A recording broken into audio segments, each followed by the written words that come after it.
नमस्कार। हिजो भदौ 23 गते नेपालको इतिहासमा एउटा कालो दिनका रूपमा अङ्कित भएको छ। म यसरी भिडियोमा कहिले बोल्न बानी परेको मान्छे होइन। टेलिभिजन यात्रा पत्रकारिताका क्रममा गरेँ। खास गरी मैले जहिले पनि कलम चलाउने र मेरो विधा सधैँ लेख्य विधा रह्यो।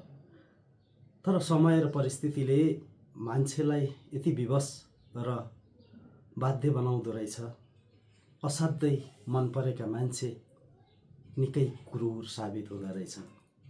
हिजोको घटना जब देशमा निरङ्कुशता थियो, राणा शासन थियो, शाही शासनकाल थियो, जसका विरुद्ध खुकुरी लिएर शासकलाई छप्काइदिउँ भन्ने आन्दोलन हामीले गर्दा पनि यति क्रूर रूपमा राज्य प्रस्तुत भएन जति हिजो राज्य क्रूर रूपमा प्रस्तुत भयो। कुनै हिटलर तानाशाही भन्दा पनि अझ क्रूर र निर्मम भएर साना नाति पुस्ताका शासकहरूका नाति पुस्ता र हाम्रा छोरा छोरी भतिजा भतिजी पुस्ताका कोपिलाहरू हिजो राज्यले निर्ममतापूर्वक चुडाल्यो र त्यसको असफल कमान्ड गरिरहेका गृहमन्त्री रमेश लेखकप्रति मेरा केही शब्दहरू मैले यहाँ प्रस्तुत गर्न खोजिरहेको छु र त्यो एक मैले आलेखका रूपमा लेखेको थिएँ र त्यही यहाँ म अडियो सन्देशको रूपमा भन्न चाहन्छु। प्रिय रमेश लेखक, म दाइ भन्थे, अब भन्दिनँ।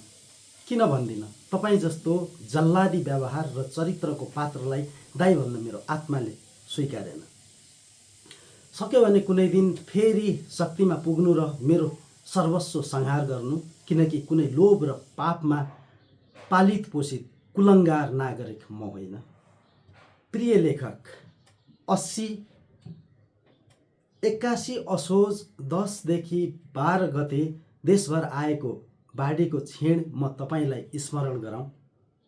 हुन त तपाईँ वकिल हो, कुनै समयको पत्रकार हो र आजको राजनेता हो। त्यस समय देशभर बाढीले 224 जना बगायो। अरू राजधानीको नक्खु खोलामा मात्रै घन्टौँसम्म 4 जना निहत्था नागरिक बाढी बीचको टहरोमा बचाउको याचना गर्दै आर्तनाद गरिरहे। तपाईँ तमासे बनिरहनुभयो। उनीहरूले ज्यान गुमाए। आफ्नै नागरिकको मृत्युको तमासा हेरिबसेका तपाईँले आलोचनाको आयतन आकाशिएपछि भनिदिनु भयो भिजिबिलिटी पुगेन। घटना टारिदिनु भयो। गृहमन्त्रीमा आसीन रहिरहनु भयो। खोलामा घन्टौँ जीवनको याचना गर्ने नागरिक बचाउ न भिजिबिलिटी नदेख्ने तपाईँले आज देशमा बढ्दै गएको व्यतिथि, भ्रष्टाचार, अन्याय, अत्याचार, दुराचार, बलात्कार, कृपावाद, नातावाद अनि लोकतन्त्रको सुन्दर पक्ष अभिव्यक्ति स्वतन्त्रताको माग गर्न छोरा र तिम्रा त नाति नातिना पुस्ताको मागमा पनि भिजिबिलिटी देख्नु भएन। बरु व्यवस्था गर्दै किताबको झोलासँगै रक्ताम्य भएर तातो सडकमा सधैँका लागि अस्ताएका ती कलिला मुना तपाईँका छोरा भएको भए के हुन्थ्यो, वा तपाईँकी छोरी भएको भए के हुन्थ्यो। कति चिरिन्थ्यो होला त्यो छाती, कति तडपिन्थ्यो होला त्यो मन, अनि कति पोल्थ्यो होला त्यो हृदय। तर तिनी तपाईँका कोही थिएन। जसका थिए उनीहरूको हृदय छिया छिया भएको छ। त्यो तपाईँ महसुस गर्न सक्नुहुन्न। रमेशजी, म पनि बिपीको जीवनी पढेर काङ्ग्रेसको आस्था मन पराएर लोकतन्त्रवादी भएको एक नागरिक। आज लोकतन्त्रका सिपाही पनि तपाईँ जति आततायी र जल्लाद हुन्छन् भन्ने देख्दा घृणाले भरिएर आएको छ यो हृदय। त्यो किन भनिदिउँ? त्यो किनभने 62-63मा 19 दिन चलेको जनआन्दोलनमा मात्र 21 जनाको ज्यान गएको थियो। त्यसबेला निरङ्कुश शाही शासन थियो। तर आज लोकतन्त्र छ। म पनि नमरी बाँचेको नागरिक हुँ। जबकि त्यति बेला आजको जस्तो सङ्घीय लोकतान्त्रिक गणतान्त्रिक व्यवस्था थिएन। निरङ्कुश शाही शासनकाल थियो। शाही सेनाको बुट जताततै बजारिन्थ्यो। अब तपाईँप्रति मेरो वितृष्णाको आयतन र आकार बुझ्नुभयो होला नि। आज भदौ 23 गते सोमबार, अर्थात् हिजो भदौ 23 गते सोमबार, नेपालीको महान चाड दसैँ र तिहारको पूर्व सन्ध्या, जीवनको सबैभन्दा ठुलो लगानी र कलेजीको टुक्रा सम्झेर बढाएका नेपाली बा आमाका कोपिला जस्ता छोराछोरीको तपाईँले ज्यान चुडालिदिनुभयो। यो लेख्दै गर्दा सोमबार रातिको करिब 12 बजेको थियो। त्यति बेलासम्म 19 जनाको ज्यान गइसकेको र 280 भन्दा बढी अस्पतालको शैय्यामा छटपटाइरहेका छन्। तपाईँ गृह प्रशासनको नाइके हुनुको नाताले अश्रु ग्यासको सहारा ल्याउ भन्न सक्नुहुन्थ्यो, पानीको फोहरा हान्ने आदेश दिन सक्नुहुन्थ्यो, वार्ता र सम्झाइ बुझाइको शैली अपनाउन सक्नुहुन्थ्यो। आखिर छोरा नाति छोरी नातिनी पुस्ताका न थिए। तर रमेश लेखक, तपाईँले त युद्धमा होमिएको सिपाहीलाई चाहिँ शक्तिशाली र अत्याधुनिक हतियारले गोली चलाउने आदेश दिएर ठाउँका ठाउँ मृगको बच्चा झैँ मार्न लगाउनुभयो। अझ भनौँ हत्या गर्नुभयो, सोझै हत्या। त्यसैले तपाईँ हत्यारा हो, 19 जना लालावालाको ज्यान लिने अपराधी हो भन्ने धृष्टता गर्नुहोला, होइन घुसपैठ भयो। घुसपैठ भएको भए मर्नेहरूको उमेर अपवाद बाहेक 16 देखि 30 वर्ष मुनिको कसरी हुन्छ? एकाध वयस्क त आफ्ना लालाबालाको चिन्ताले पनि उपस्थित भएका हुन सक्छन्, जो त्यही माहौलको शिकार बने। लौ घुसपैठ नै भयो मानिदेऊ, तपाईँ गृहमन्त्री भएको राज्यको यत्रो संयन्त्र के हातमा गुच्चा खेलाएर बसेको थियो? वा घुसपैठ गर्नेहरू बिहारबाट आएका थिए? जे भयो नहुनु भयो, त्यही लागेर तपाईँले राजीनामा पनि दिनुभयो। के यत्रो आततायी अपराधको उन्मुक्ति राजीनामा मात्रै हुन सक्छ?